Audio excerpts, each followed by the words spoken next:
പ്രത്യേകിച്ച് ഒരു adolescent age ഗ്രൂപ്പുകാർ ആദ്യമായിട്ട് മിക്കവാറും അമ്മയോടായിരിക്കും ഒന്ന് സൂചിപ്പിക്കുക. ഇന്റേണൽ മെഡിസിൻസ് കൊടുത്ത് പിന്നെ അവർക്ക് സെൽഫ് കെയർ ചെയ്യാൻ പറ്റുന്ന രീതിയിൽ ഇതേ മെഡിസിൻസ് പറഞ്ഞു കൊടുക്കുക മാത്രമാണ് ചെയ്യുന്നത്. അതുകൊണ്ട് ആ ഏജിൽ വരുന്ന ഇൻഫെക്ഷൻസ് അങ്ങനെ ശ്രദ്ധിക്കണം. ചൊറിച്ചിൽ വരാം, കൂടുതലായിട്ടും ചൊറിച്ചിലിനേക്കാൾ നിറവ്യത്യാസം, ദുർഗന്ധം, അടിവയറ് വേദന, ഈ 3 ഒരുമിച്ച് കാണുന്നെങ്കിലാണ് അത് ഇൻഫെക്ഷൻസ് ആണെന്ന് നമ്മൾ മനസ്സിലാക്കേണ്ടത്. ഡോക്ടേഴ്സ് ടോക്കിങ്ങിൽ ഇന്ന് നമ്മളോടൊപ്പം ഉള്ളത് ഗവൺമെന്റ് ആയുർവേദ കോളേജ് പ്രസൂതി സ്ത്രീരോഗ വിഭാഗം അസോസിയേറ്റ് പ്രൊഫസർ ഡോക്ടർ അനില മാമാണ്.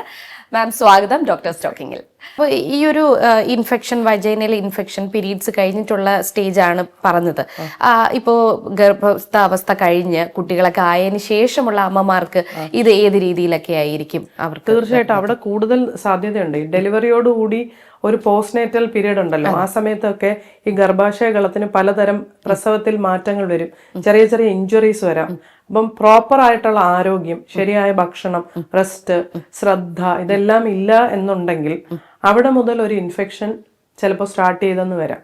പലപ്പോഴും അങ്ങനെ കണ്ടിട്ടുണ്ട്. ഒരു പ്രസവത്തിനെ തുടർന്ന് ഒരു പ്രോപ്പർ കെയർ എടുക്കാത്തത് കൊണ്ട് ഇൻഫെക്ഷൻസ് അവിടെ മുതൽ ഡെവലപ്പ് ചെയ്ത് വരുന്നതായിട്ട് കാണുന്നുണ്ട്. പലപ്പോഴും ഒരു സ്റ്റാർട്ടിങ് പോയിന്റ് അതാണെന്ന് തോന്നിയിട്ടുണ്ട്. ഇതിനൊക്കെ എങ്ങനെയാണ് മെഡിസിൻസ് ഒക്കെ കൊടുക്കുന്നത്? ഇപ്പോൾ പ്രസവിച്ച് കഴിഞ്ഞ്, അതായത് പ്രസവം കഴിഞ്ഞവർക്കും അതായത് നോർമൽ ഡെലിവറി ഉള്ളവർക്കും സിസേറിയൻ ഉള്ളവർക്കും ഇത് വരാലോ അല്ലേ?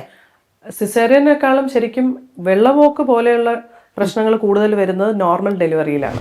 കാരണം അവിടെയാണ് നമ്മുടെ സെർവിക്സ് കൂടുതൽ അഫക്റ്റഡ് ആവുന്നതുകൊണ്ട് ഇൻഫെക്ഷൻസ്, അതായത് വജൈനൽ ഇൻഫെക്ഷൻസ് അല്ലെങ്കിൽ സെർവൈക്കൽ ഇൻഫെക്ഷൻസ് കൂടുതൽ വരാൻ സാധ്യത നോർമൽ ഡെലിവറിയിലാണ്. സിസേറിയന് അതിനെ തുടർന്നുള്ള കോംപ്ലിക്കേഷൻസ് വേറെയാണ് ഉണ്ടാവുന്നത്. ഈ ചൊറിച്ചില് വരുന്നത് ഇപ്പൊ പീരീഡ്സ് കഴിഞ്ഞിട്ടുള്ള സ്റ്റേജിലാണ് ചൊറിച്ചിൽ ഉണ്ടാവുന്നത്, അതുപോലെ തുടയിൽ ഡാർക്ക് ആയിട്ട് വരുന്നതും എന്നൊക്കെ പറയാറുണ്ട് സ്ത്രീകളിലെ. മെയിൻ പ്രശ്നമാണ് അവർക്ക് ഇതൊക്കെ. കാരണം ഇതെങ്ങനെ പുറത്തു പറയണം എന്ന് വളരെ നാണക്കേടാണ് എന്ന് തോന്നുന്ന സ്ത്രീകളാണ് കൂടുതലും ഉള്ളത്. ഇത് കഴിഞ്ഞ് ഇവർ പ്രഗ്നൻസി എല്ലാം കഴിഞ്ഞ് ആ ഒരു സ്റ്റേജും കഴിഞ്ഞ് ഇട്ടൊക്കെ ആയിരിക്കും ചിലപ്പോൾ. ഇത് പിന്നീട് പ്രഗ്നന്റ് ആവുമ്പോൾ ഈ പ്രശ്നം തന്നെയാണോ പ്രഗ്നൻസിയിൽ ഒരു 7-8 മാസം ആവുമ്പോൾ ചൊറിച്ചിലുണ്ടാവുന്നതും എല്ലാം ഇതിന്റെ ഭാഗമായിട്ടായിരിക്കുമോ ഉണ്ടാവുന്നത്? അതിന്റെ ഭാഗമായിട്ടുണ്ടാവുന്നവരുണ്ട്. ഇപ്പൊ ഈ പറഞ്ഞ പോലെ ആദ്യമായിട്ട് ഇത് പറയാനുള്ള ഒരു മടി.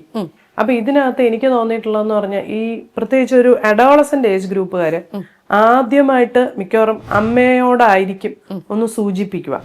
അപ്പം ഞാൻ പിന്നീട് വളരെ ക്രോണിക് ആയ പല വൈറ്റ് ഡിസ്ചാർജുകൾ അല്ലെങ്കിൽ ഈ ക്യാൻസറിന്റെ ഒരു ആരംഭഘട്ടത്തിൽ നിൽക്കുന്നവരെയൊക്കെ കാണുമ്പോൾ ഞാൻ മനസ്സിലാക്കിയിട്ടുള്ളത് അവരുടെ അഡോളസന്റ് ഏജിൽ ഇങ്ങനെ ഒരു ഇൻഫെക്ഷൻ വരുമ്പോൾ ആദ്യം അമ്മയോടായിരിക്കും പറയുന്നത്.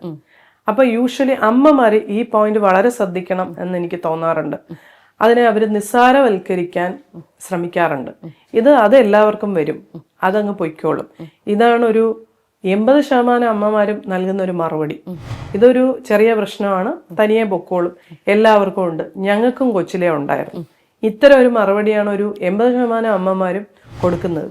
ഇതിനെ ഒരു കാര്യമായിട്ട് എടുക്കുവോ, എങ്ങനെയാണ് അത് പോകുന്നത്, ഒരുപാട് ദിവസമായോ, എത്ര അളവിലുണ്ട് എന്ന് പോലും പലപ്പോഴും ശ്രദ്ധിക്കുന്നില്ല.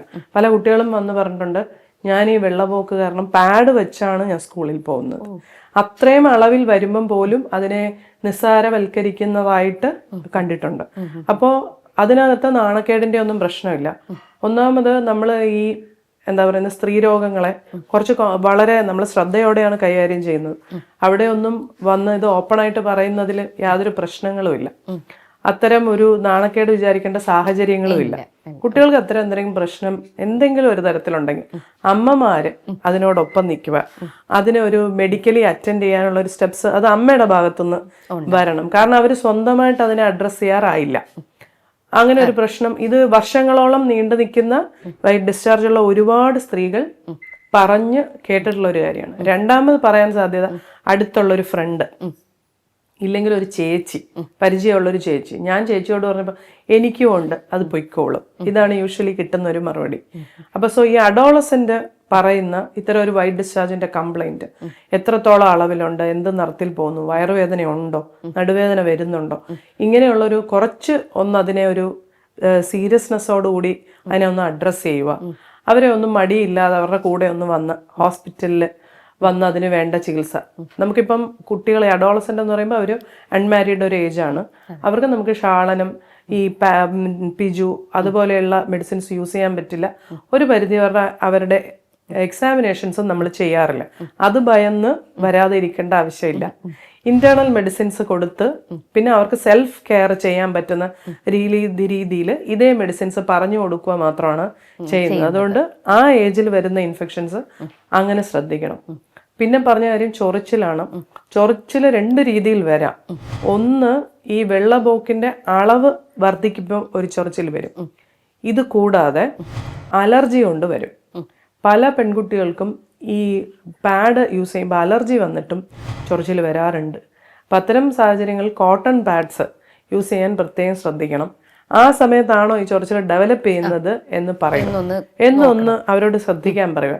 നമ്മളിപ്പോൾ ഒ പിയിൽ വരുമ്പോൾ ഇത് എപ്പോഴാണ് ഈ ചൊറിച്ചിൽ നിങ്ങൾക്ക് കൂടുതലായിട്ട് അനുഭവപ്പെടുന്നതെന്ന് ചോദിക്കുമ്പോൾ പീരീഡ്സ് കഴിഞ്ഞ് എന്നാണ് മിക്കവാറും കിട്ടുന്ന ഒരു ഉത്തരം. അപ്പം അത് ഈ ഏജിൽ മിക്കവാറും ഒരു അലർജി കൊണ്ടുവരാം. അത് 100% പരിഹരിക്കാവുന്ന പ്രശ്നമാണ്. അതിന് പുറമേ മാത്രം ആപ്ലിക്കേഷൻ ചെയ്യാൻ പറ്റുന്ന ധാരാളം മെഡിസിൻസ് ഉണ്ട്. അത് ഒരിക്കലും ഇന്റേണൽ മെഡിസിൻസോ ഇന്റേണൽ ഷാളനമോ പരിശോധനകളോ ഒന്നും നമ്മൾ ഈ അഡോളസെന്റ് ഏജ് ഗ്രൂപ്പിന് ചെയ്യാറില്ല. അവർ ഈ ഒരു കാര്യം ഭയന്നാണ് അമ്മമാർ കൊണ്ടുവരാത്തതും കുട്ടികൾ പറയാത്തതും. പിന്നെ പറഞ്ഞത് ഇതിന്റെ ഒരു ലേറ്റർ സ്റ്റേജ് ആണോ പ്രഗ്നൻസിയിൽ വരുന്നതെന്ന്. അങ്ങനെയും വരാം. പ്രഗ്നൻസിയിൽ സെപ്പറേറ്റ്ലിയും ഡെവലപ്പ് ചെയ്യാം. പ്രഗ്നൻസി യൂഷ്വലി ഒരു ലൂക്കോറിയ വരാവുന്ന ഒരു സ്റ്റേജാണ്. അത് കൂടുതലും ഫിസിയോളജിക്കലായിട്ടാണ് വരുന്നത്. ഫിസിയോളജിക്കലി കുറച്ച് എന്ന് പറഞ്ഞാൽ അതൊരു രോഗാവസ്ഥയല്ല, കുറച്ച് സ്വാഭാവികമായി തന്നെ ഡിസ്ചാർജ് കൂടുതലായിരിക്കും. അത്ര ലെവലിലേ അത് ഉള്ളൂ എങ്കിൽ അത് ആ സ്റ്റേജിൽ പ്രശ്നമില്ല. അവിടെയും ഇൻഫെക്ഷൻ വരുമ്പോൾ അതിന്റെ രീതി മാറും. ഇൻഫെക്ഷൻ വരുമ്പോഴാണ് ഈ ചൊറിച്ചിൽ വരാം. കൂടുതലായിട്ടും ചൊറിച്ചിലിനേക്കാൾ നിറവ്യത്യാസം, ദുർഗന്ധം, അടിവയറ് വേദന, ഈ 3 എണ്ണം ഒരുമിച്ച് കാണുന്നെങ്കിലാണ് അത് ഇൻഫെക്ഷൻസ് ആണ് നമ്മൾ മനസ്സിലാക്കേണ്ടത്. ഈ അസ്ഥി ഊരിക്ക് പോകുന്നു എന്ന് പറയുന്നതും ഇത് തന്നെയാണോ ഡോക്ടർ? അത് നമ്മുടെ നാട്ടിൽ പറയുന്നേ ഉള്ളൂ. അസ്ഥിയുമായിട്ട് ശരിക്കും വൈറ്റ് ഡിസ്ചാർജിന് ബന്ധമില്ല. ഞാൻ മനസ്സിലാക്കുന്നത് അതിന്റെ ആ നിറം കണ്ടിട്ട് ആയിരിക്കും അങ്ങനെ ഒരു തെറ്റിദ്ധാരണ വരുന്നത് എന്ന് തോന്നുന്നു. അത് കാരണമാണോ ഈ ക്ഷീണം ഉണ്ടാവുന്നത്? അത് ക്ഷീണം ഉണ്ടാകാൻ കാരണം എന്ന് പറയുമ്പോൾ നമ്മുടെ ബോഡിയിൽ നിന്ന് കുറെ മ്യൂക്കോ പ്രോട്ടീൻ ആണല്ലോ ഇങ്ങനെ അധികമായിട്ടൊരു നമുക്ക് നോർമലി ഇരിക്കുന്ന ഫംഗ്ഷൻ കൂടാതെ ഒരു എക്സസൈസ് കുറെ സെക്രീഷൻസ് പ്രൊഡ്യൂസ് ചെയ്യുന്നു. ഇതിങ്ങനെ ബോഡിയിൽ നിന്ന് നഷ്ടമായി കൊണ്ടിരിക്കുന്നു. ആ ഒരു കാര്യം കൊണ്ട് ക്ഷീണം വരാം. പക്ഷെ അതേക്കാൾ കൂടുതൽ ശരിക്കും ശരീര ക്ഷീണം കൊണ്ട് വൈറ്റ് ഡിസ്ചാർജ് വരുവാണ് ചെയ്യുന്നത്.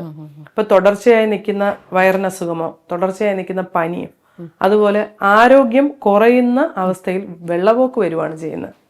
തിരിച്ചാണ്. ഓക്കെ. അപ്പൊ ഈ അസ്ഥി ഊരിക്ക് പോക്കെന്ന് പറയുന്ന ഒരു അസുഖം ഇല്ല.